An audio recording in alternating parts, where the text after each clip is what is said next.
A table of row percents is found by taking the overall number of people or number of observations in a given row and dividing into that the number of people that are within a given category within that row.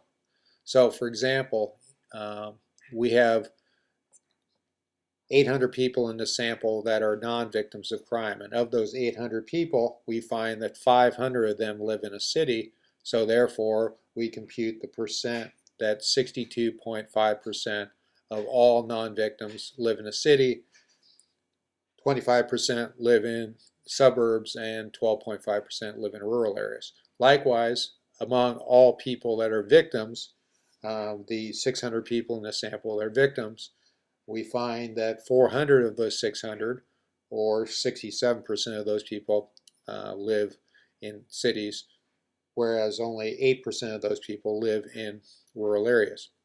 Now, when we compare those percents, we reach the conclusion that victims are slightly more likely than non-victims for city residents, and non-victims are slightly more likely than victims for rural residents.